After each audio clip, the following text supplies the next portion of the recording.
A Bíblia é um livro feminista? Vai saber hoje aqui no Em Frente.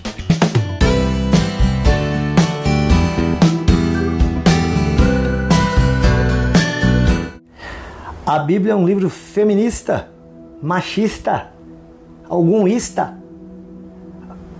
Olha, ao longo do tempo a Bíblia é acusada de muitas coisas. Dentre elas, a Bíblia é acusada de ser machista, principalmente o Antigo Testamento.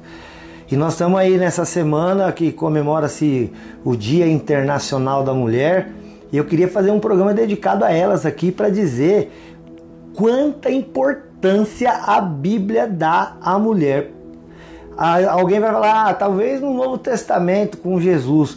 Não, eu vou te mostrar no Antigo Testamento, queridos, o quanto a mulher tinha valor e o quanto ela era importante. Você fica ligado aqui até o final desse programa. E ó, se você está acompanhando aqui pela TV Cultura Canal 27.1, seja bem-vindo. E não esquece que nós estamos aqui todos os dias, de segunda a sexta-feira, em 2 horários, às 8 da manhã e também às 1h30 da tarde. Ou então vai lá nas redes sociais e segue a gente, tá bom? Lá no Facebook você curte, lá no Instagram você nos segue e no YouTube você precisa se inscrever, acionar o sininho. Se gostar desse vídeo, dá joinha pra gente todo dia estar junto de alguma maneira. Pode ser que tenha outros vídeos lá que você gostaria de ter alguma resposta e o programa Em Frente pode te dar, tá bom? Estou fazendo aqui um programa bem colorido mesmo, de propósito, em homenagem às nossas mulheres queridas, para dizer que não tem cor específica. Mas olha, quando Deus criou Adão, logo em seguida houve a necessidade de criar Eva. Já começa aí a importância da mulher. A mulher, Deus criou o homem e como uma necessidade. Olha, você vê, a mulher era necessária. Não é só assim, deixa eu criar aqui uma mulher. Não, precisa. O homem precisa da mulher. Daí já começa a ver que o Antigo Testamento não é um livro machista, pelo amor de Deus. Tanto que já está mostrando aí que Deus criou uma mulher. Deus criou a Eva porque era necessário. Não foi à toa, não foi em vão. A mulher, ela já começa, até vou dizer mais que o homem, tendo um propósito, uma motivação na sua criação, queridos. Olha que coisa interessante. Além do mais, se você ainda continuar pensando em Eva, a Eva estava ali andando, né, pelo jardim do Éden, aparentemente sozinha, a ponto de que a serpente chega, conversa com ela, e ela tem liberdade de ouvir, ela tem liberdade de dar uma resposta.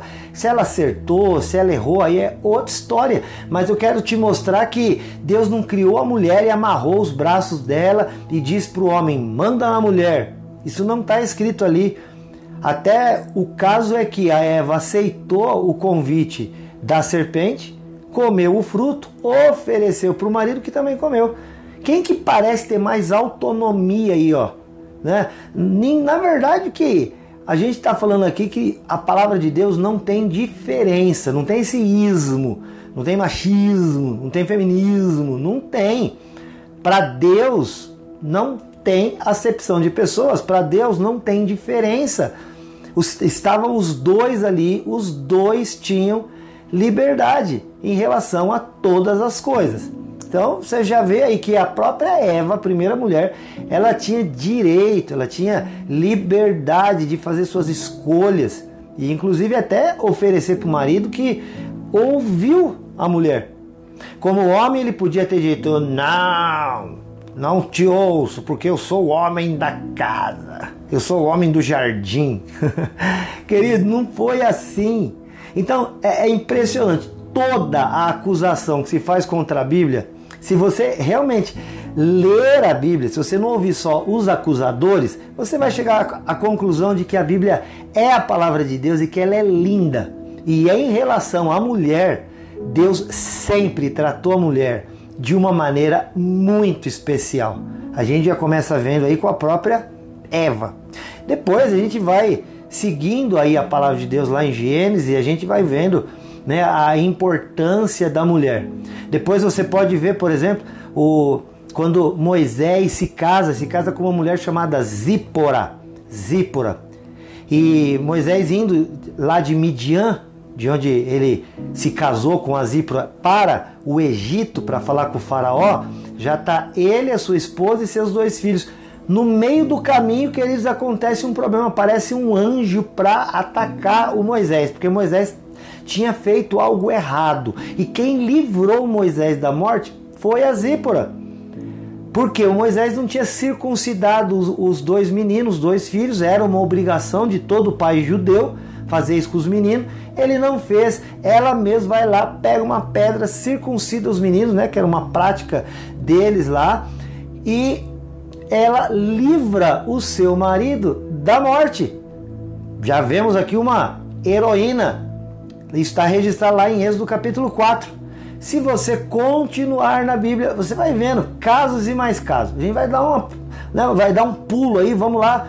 Por exemplo, para o Deuteronômio, ali junto, mesmo com Moisés, que é o Moisés, o autor aí dos livros do Antigo Testamento, dos 5 primeiros livros, que a gente chama de Pentateuco, os livros da lei. Se a gente for seguindo Gênesis, Êxodo, Levítico, Números, Deuteronômio, esses são os 5 livros da lei. E geralmente se pensa, a mulher na lei bíblica era tida como nada. Será, meu querido? Onde você tirou isso? Você ouviu isso aonde? Em que programa de televisão? Em que blog de internet? Pelo amor de Deus! Eu vou te mostrar aqui, ó, quer ver? Em Números a gente tem um caso muito interessante. Havia uma regra entre eles lá, que era assim, olha, o pai morrer, a herança que seria dada, ou que teria, o pai teria direito, ela seria concedida a quem? Aos filhos, aos homens, aos meninos, aos filhos homens deste homem. E quando Moisés foi começar a fazer ali uma distribuição da terra prometida, então ele foi pegando ali os filhos de Israel, que eram os 12 filhos de Israel, até que chegou num daqueles ali, que tinha um homem que era filho de Manassés. Manassés, ele era um dos filhos de Jacó, ainda lá de Gênesis, mas a geração de Manassés, dentro da geração de Manassés, coube-lhe uma herança. E agora então, dentre os seus descendentes, tinha um homem chamado Zelofeade. Não é um nome muito fácil não, Zelofeade. Essa história está registrada lá em Números capítulo 27. E aí na hora da distribuição da herança, e da parte de terra que caberia aos filhos de Israel, aos filhos de Jacó, o Zelofeade, que era da descendente de Manassés, ele só tinha 5 filhas, então pularam ele. Essas mulheres, olha o que diz a Bíblia no versículo 1 de Números 27. Então vieram as filhas de Zelofeade, filho de Éter, filho de Gileade, filho de Maquir, filho de Manassés, entre as famílias de Manassés, filho de José. E esses são os nomes dela: Macla, Noa, Ogla, Milca e Tirza. Né? Lembrando que esse Manassés, filho de José, que era o filho de Jacó, filho de Israel. Queridos, essas 5 mulheres, os nomes também diferentes, né? Macla, Noa, Ogla, Milca e Tirza. Essas 5 filhas de Zelofeade. Então, a hora que eles foram distribuindo a herança, chegou aqui, opa, Zelofeade só tem 5 filhas. Pula, próximo. Elas olharam e falaram, peraí. Elas se apresentaram diante de Moisés no versículo 2 e diante do sacerdote Eleazar e dos chefes e de todo mundo, olha, de todo o povo. Olha aí, você já vê o que? A coragem das mulheres. As 5 filhas do Zelofeade se uniram e falaram, vamos lá. Vamos conversar com Moisés, que era o líder ali administrativo. Vamos conversar com Eleazar, que era o sacerdote, o líder religioso. Vamos falar com os chefes, né, das tribos, aqueles que governavam a sua própria casa, e diante de todo o povo. E vamos falar com eles lá. Pera aí um negócio. E foram lá e falaram assim, olha, o nosso pai morreu no deserto e ele não estava entre os rebeldes que se juntaram lá do grupo de Corá contra o Senhor. Morreu por causa do pecado dele mesmo, ou seja, morreu na sua velhice. E agora não nos cabe nenhuma herança, não vai sobrar nada para os parentes do nosso pai, para a sua família. O que Moisés fez no versículo 7?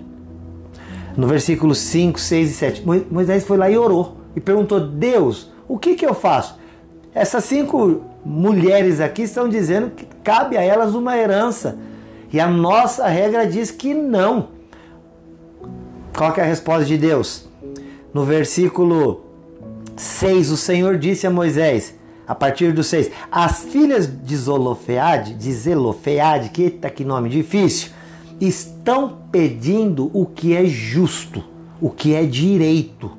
E aí então, você certamente deve dar a elas a propriedade como herança entre os parentes dos pais dela. E deve transferir a herança que caberia ao Zelofeade, o pai dela, que já morreu, para elas. E disse Deus, a partir de agora, não só elas, mas todo homem que deixar filhas somente e não filhos, as filhas terão também direito à herança. Aqui de novo a gente vê, não, a Bíblia não é um livro machista. A Bíblia não é um livro que dava preferência para os homens.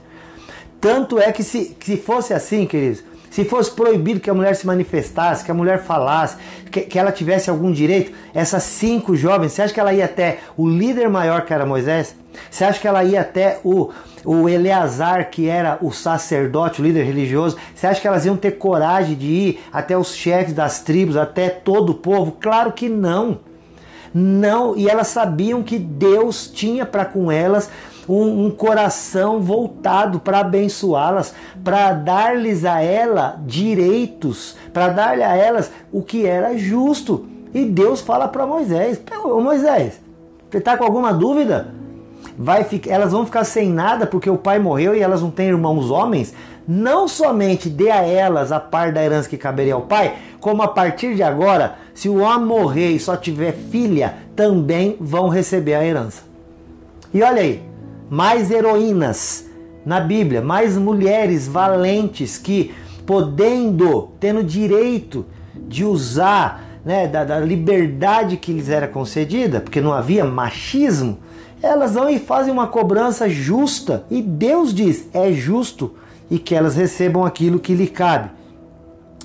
E no Antigo Testamento, um dos casos mais clássicos, aí, embora nós poderíamos citar muitos, mas vamos nesse aqui, é o caso de Débora. E quem era Débora? Juízes capítulo 4, versículo 4 vai responder: Débora era uma mulher profetisa, esposa de Lapidote, ela julgava Israel naquele tempo. Ela atendia debaixo de uma palmeira, chamada palmeira de Débora, que era na região de Ramá, ali de Betel.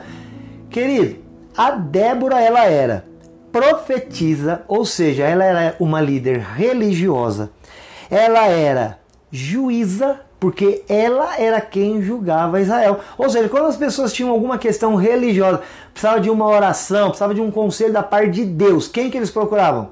Débora. Quando esses homens, inclusive, precisavam uma demanda, 2 brigavam lá por alguma situação, onde eles tinham que ir? Lá debaixo da árvore onde Débora julgava as causas. E aí aqui, ó, o marido dela, o Lapidote, talvez ele não tivesse nenhum papel aqui, mas ele era o marido dela, só isso. E ela era a mulher proeminente, ela era a pessoa que estava ali, né, com como é que eu posso dizer? Era o nome dela que seria lembrado por todas as gerações, porque ela era profetisa, ou seja, ela que fazia a parte religiosa para o povo, e ela era a juíza, que naquele tempo, no livro dos juízes, não tinha um governante, não tinha um rei, eram os juízes que governavam. E Débora está entre os juízes. Débora vai aparecer depois até entre os heróis da fé, como a Bíblia chama na galeria de pessoas que foram usadas por Deus de maneira poderosa. E ela chama um homem para ir para a guerra. Começou uma guerra ali e ela fala: olha, eu vou para a guerra. Ela chamou lá o Baraque e falou: eu vou para a guerra. Porém, ô Baraque, vai acontecer o seguinte: depois que a gente sair dessa guerra, porque nós vamos sair vencedores, porque Deus vai nos dar vitória, você não vai sair por aí dizendo que foi um homem que ganhou. Você vai dizer que foi uma mulher que liderou. E ele, claro que concordou. Então, até aqui, a gente podia ir muito mais longe, porque a Bíblia teria muitos casos. Mas até aqui para te dizer, olha, desde lá de Eva, o Antigo Testamento nos mostra que Deus colocou a mulher numa condição de liberdade, de igualdade. Ela poderia exercer o trabalho que quisesse, ela poderia exercer diante de Deus o ministério religioso, ela poderia exercer diante dos homens o governo, como é o caso aqui de Débora, ela poderia buscar os seus direitos e ter palavra e ser ouvida, e assim por diante. Então, não, a Bíblia não é um livro machista, também não é um livro feminista, não tem nada de ismo aí não. A Bíblia é um livro que demonstra que Deus olha para todos nós, não importa gênero, cor, raça, classe social, Ele olha com os mesmos olhos. Então, mulher, você é amada, querida, você tem direitos, você tem liberdade diante daquilo que Deus colocou na tua vida. Tem direitos, tem deveres, como todo homem tem, como toda mulher tem, como todo ser humano aos olhos de Deus tem.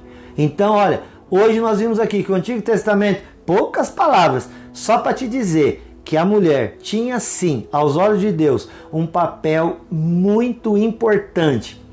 Aliás, vamos dizer o quê? Um papel igual ao do homem. Estava ali, ó, tal qual, porque Deus não faz acepção de pessoas, Deus não faz acepção de ninguém. Que Deus te abençoe, mulher, que Deus te abençoe, homem. A gente vai voltar a falar disso no próximo programa. E se você tiver alguma dúvida, não esquece. 43, você pode... Olha, falei já o prefixo, mas vou te dizer completo. Se você tiver alguma dúvida, nós temos um WhatsApp, que é o 4391475007. 43991475007. Porque ter dúvida se o em frente responde. Deus te abençoe. Te amo, Jesus. Até mais.